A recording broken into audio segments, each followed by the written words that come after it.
Kyrie. Kyrie Irving did not travel with the Nets when they faced his former team, the Celtics, in Boston last night.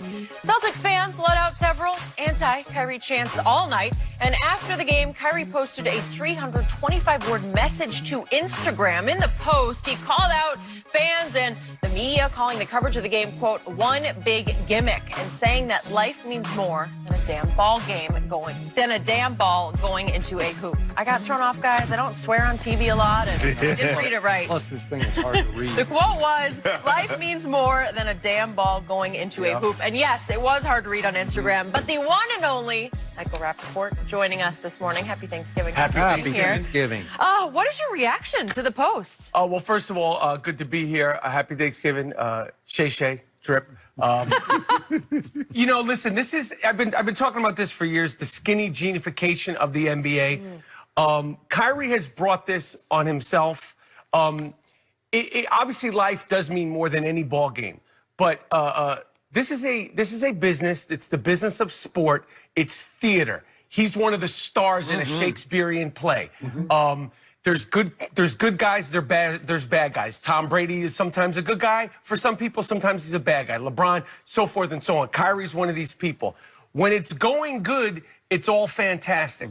When it's not going well, you can't complain about it. It is an honor, it is a privilege to be an elite athlete. It's an honor and privilege to have the opportunity to talk about elite athletes. You get it on social media, you get it on social media, I get it on social media. When you put yourself out there, especially in 2019, you're going to get good, bad, and everything in between. Yep. Kyrie told these people in Boston, we know how the Boston fans are. Love them, hate them, respect them. They're too much, they're too little.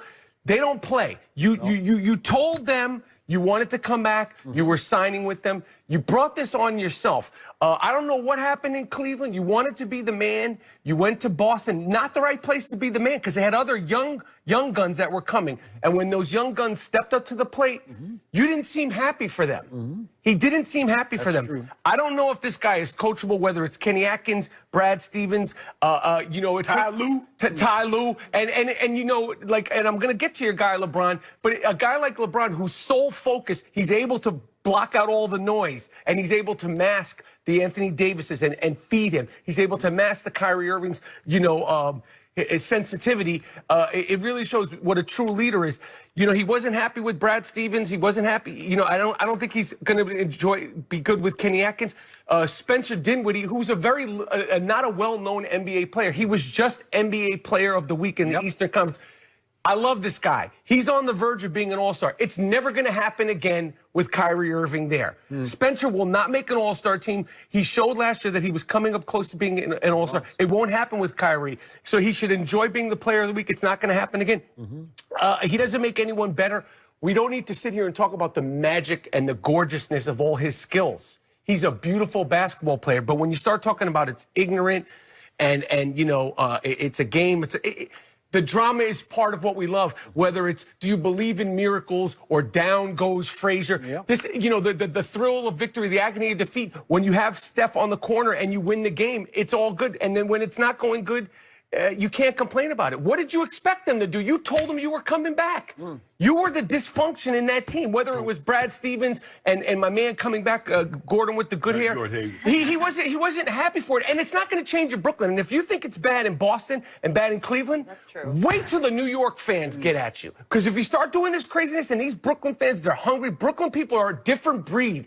When they turn on you, and if they turn on it, it's going to be the worst thing you've ever experienced. Okay, so before you go, Michael Rappaport, you have many gifts that you display. Thank you. In many ways. I appreciate that. But at heart, you are an actor. You're a stand-up comic too, but you're an actor. Yes.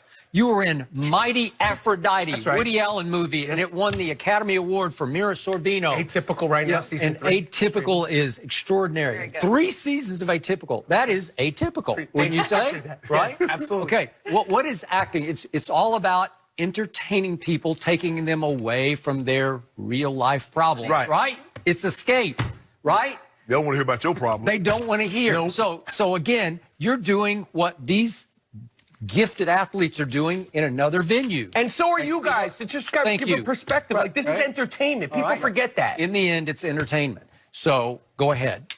Of course, real life matters. more than basketball or football It does. or any sporting Obviously. event. We all know that. We understand that. But the problem is that when Kyrie talks, he comes off as combative and condescending. Yeah. Kyrie thinks because he spent one semester at Duke, he's a great philosopher of our times.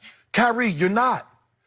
Okay, maybe he's dealing with mental health issues, but Brandon Brooks of the Philadelphia Eagles went through a bout, and he came across and explained it, and people have had empathy and they had compassion, but he's like, y'all ignorant because all y'all do is sit out there and watch me put a ball in the hoop, and because I don't do that, y'all mad. Bruh, people don't know your plight. People don't know your situation. They're looking at you as an entertainer. They're expecting you to come out there on the court and entertain them. And when you're not there, they're going to boo you because you were there. You wanted out. You said you wanted to be there. You didn't want to be in Cleveland anymore. Too much drama. Lo and behold, he was the drama. Yep. Everybody thought it was LeBron, Skip, and come to find out. Now, he goes to Boston. Drama follows. Now he's in New York, in Brooklyn. Remember, in China, they said he just shut down, and everybody's like, well, what's going on with Kyrie? Skip, if you think about this, how many teammates, be it Cleveland or Boston, have ever come to Kyrie's defense and said he's misunderstood? How many? Kevin Durant. Not a teammate, but his best friend. I get but Skip, you want to have empathy and you want to have compassion for someone that might be dealing with something. You do. But bro, don't come off as combative. Yeah. Don't come off as condescending like you Michael Eric Dyson or one of these great thinkers or orators of our time. Bro, you're not. I got it. And that's how he comes across. I mean, first of all, why would you put ignorant with anything that you're trying to explain a situation? Yeah. Because they don't know what you're going through, Skip. And guess what? Kyrie, well, if that's the case, you might need to find another profession that doesn't bring on this. Because right now, maybe basketball, because pro sports is stressful. It's a bottom line business, Skip. It's about wins and losses. Yep. And maybe the stress that comes along with you being the leader without KD being there is more than you can handle. You might need to, because there are a lot of people that punch a clock, go 9 to 5, that don't have, they can't sit down and say, well, I'm dealing with something. And those they are the still people got to show it. and those are the people that were booing. Like, the fans are the fans. Like, the fans are not, it's like we could compare, well, you're getting this much money. The fans are the fans. We come to see a show. And whether you're rooting for the guy or not rooting for the guy, it's like Game of Thrones. There's good guys, there's bad guys. And he made himself the bad guy. You were going to get booed, you didn't show up. You also didn't, the guy, for some strange reason, wasn't there on the bench when that team was a game away from making it to the finals and then said that wasn't good enough. Well, look what you did. Okay. So as great as he is, he brings this on himself. And then you think you're saying a lot, but you're really not saying what's going on. If there's something going on, say it. Say it. It's a lot of talk without really Where addressing do you get it. this font with the It's really hard two to read. colors? It's like, what? Talking around. Like, He's talking someone around. put He's this talking together. around. This was And a want people to produced understand what he's program. actually talking about. So to frame where you were going with this, just to remind people, 2 years ago, without Kyrie Irving, that young Boston team went all the way to the fourth quarter of Game 7 of the conference finals against LeBron's Cavaliers and led the game, going toward the NBA Finals, led with 6 minutes left in the game. They did not win, but that was quite an achievement with no Kyrie in the lineup and no Kyrie, to your point, on the bench. Kyrie comes back for last season in Boston, and it was one of the most disastrous, disappointing seasons given the firepower that they had with all the kids about to become stars, right? It was a big disappointment for Celtic Nation. Then what are we seeing this year? They now have the second best record in the East. Yeah. Had a nice win last night. And Kemba Walker made a big statement last night. I am not the poor man's Kyrie Irving. No. I'm me. I'm Kemba. 39. 39. That was a big statement. And they needed all 39. They needed all 39.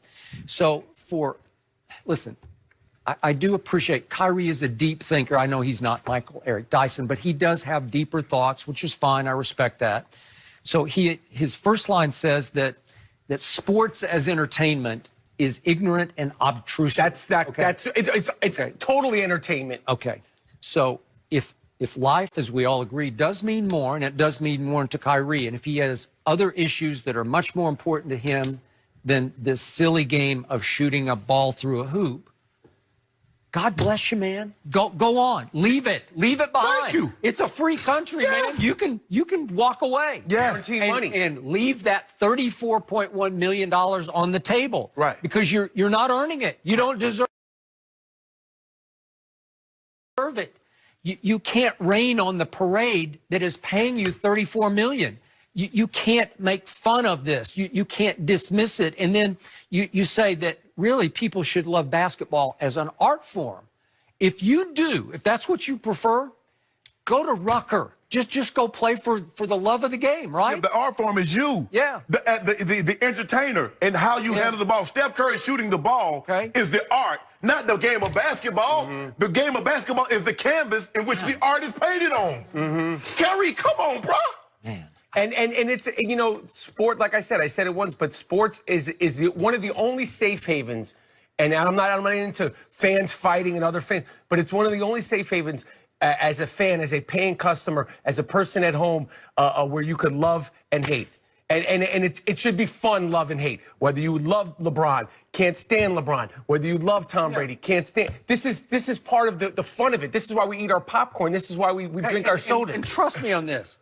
There's a game that's going to be played this afternoon. I'm going to take it really seriously. Maybe way too seriously, but it means a lot to me. Yeah. Your Knicks and your Giants. Why do we got to do that? I mean, I'm just saying they mean a lot. But I mean, we're having a good time. It's Thanksgiving. I know, That was a punch in the face. Let me ask you a question. When KD was getting ready to leave, it was reported that Steph Curry was going to fly back.